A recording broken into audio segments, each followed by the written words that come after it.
What's the deal with turning the food pyramid upside down once you go full keto?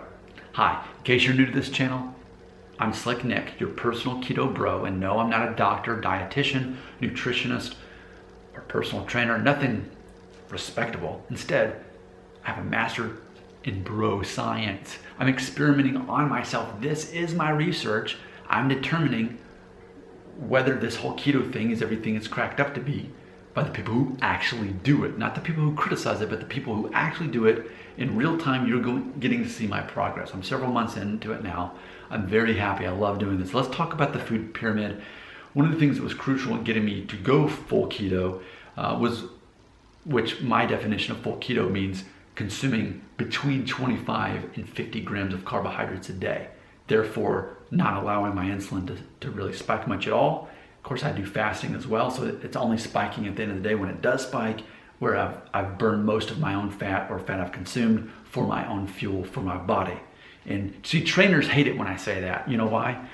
Because trainers, here's the newest issue of Men's Health, and I tagged this page here, but here's what trainers don't like to hear unless they're keto. But this is healthy food, healthier brain. This is again in the newest issue here. I guess this was the March 2012 issue of Men's Health with Patrick Mahomes in there. All right. So on page 54, quote, the human brain is an expensive machine to run. Despite only weighing 3 pounds, the human brain consumes nearly 20% of the calories you eat each day. So what I'm telling you as a keto bro, that I'm taking that fat and I'm sending it to my brain, which is taking about 1/5 of my calories.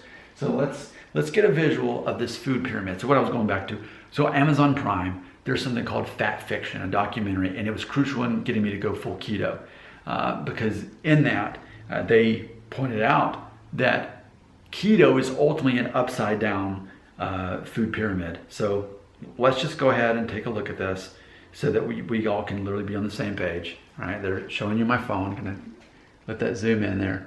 So there you go, there's as we know it. You're supposed to have the most grains, medium veggies and fruits, and then there's some stuff kind of in between, and then the oils.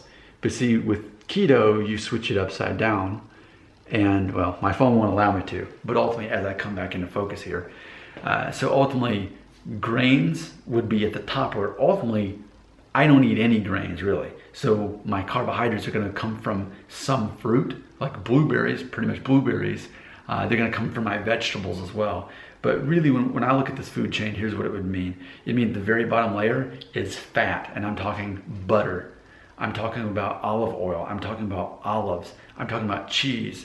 I'm talking about the fat that's part of meat, like eggs and fattier meat in general.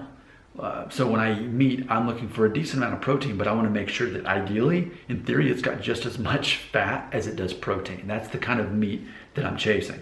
And then next on my food pyramid ladder would be specifically protein. So not just simply meat, but any other kind of protein as well that we could count in there. For example, nuts would kind of, in my mind, be kind of that in between fat and protein. They have protein, but it's not a complete protein that would build muscle. But nuts and seeds would be that next tier there. And then next, I would put my fibers. My fibers would be leafy vegetables, so like salads and broccoli, kimchi that I eat sauerkraut, all of those things. Plenty of fiber so that you stay regular. That's very important that you have that fiber for digestion. That's important. And then at the top would be my carbohydrates, which again, for me personally, I'm not doing any bread or grains whatsoever. I guess I'm okay with some beans, maybe some lentils, but even then I'm just avoiding those as much as I possibly can. My carbohydrates are basically going to be, on a daily basis, half of a sweet potato. My Greek yogurt has a little bit more than normal carbs, because usually if I look at the label, if it has more than 5 carbohydrates, I'm not gonna eat it unless it has at least 15 grams or more of fat.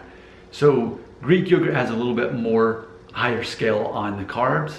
It's a little over 10, but the fat and the protein is massive on it. So that's why I let that slide in. But I wait to the end of the day, and then I put my 1/4 cup of blueberries in there. So I have those carbs at the end of the day when I do have them. So this, I feel in this video, I've perfectly illustrated how when you're full keto, you take the food pyramid and you turn it upside down. Instead of bread and grains being the main thing, basically they don't even exist. If they do it all, it'd be that tiny little point of the pyramid. But really, it's about the fat. It's fat foremost. And yes, a lot of fiber, but we're still consuming protein. So if you looked at it by the grams, as far as grams, I'm probably grams wise, mostly fat and then protein and then fiber, even though fiber is important. It's hugely important. So a cup of salad, for example, may not weigh as much as, a cup of fat or whatever. Again, this is bro science, but it's the concept. That's really the trilogy that I'm looking for. All I really care about is a lot of fat, a decent amount of protein, and a decent amount of fiber, but fat is what it really comes down to. The rest is just accessories. The protein, yeah, I need to regenerate and have the aminos and all that good stuff. And the fiber, I need that for digestion. So that's all important. All of those things matter. Are the carbohydrates important? I don't really care about the carbohydrates because where can I get those nutrients from the other stuff that I'm eating? For example, from the fiber. In that sweet potato, okay, I don't eat bananas anymore, but when you look at the nutrients that are in that half a sweet potato, I can still get a lot, if not more, maybe from that. So this is why this is a cult, this whole keto thing, because it's countercultural, man, to say, hey, I'm taking the food pyramid given to me by the government. The government gave me my food pyramid, while meanwhile, people continue to get diseases, diabetes, cancer, obesity, all of these things as they obey the government of the food pyramid. Then this crazy guy says, no, I'm gonna turn it upside down, like Fat Fiction, the documentary on Amazon said, I'm gonna do that. And these people, I'm gonna drop some names here. Thomas DeLauer, look him up on YouTube. Dr. Berg, B-E-R-G, look him up on YouTube. Autumn Bates, look her up on YouTube. These are people who are very inspirational for me, whereas they have some credibility. They've got some kind of background in all this and nutrition and all that. I'm just a regular guy, but I think that's what's remarkable about this, that I'm not here to tell anybody they should become keto. I'm saying I've gone keto and this is my experience. And I'm, unlike the people who criticize it and says, here's all the reasons you shouldn't do it, I say, I'm hashtag ain't scared. I'm not afraid of those things. Let me try it out myself and see how it works. So far, I'm only seeing positives. And I think it ultimately comes down to having the right mindset and being open-minded. I think that so much for me, as I'm approaching age 40, something I've learned in life is you have to be flexible, but you also have to be decisive. It's that paradox, being decisive and flexible at the same time. You can be committed, but you can also be flexible. And that's what I'm doing here. So, food pyramid turned upside down. Your comments belong right here.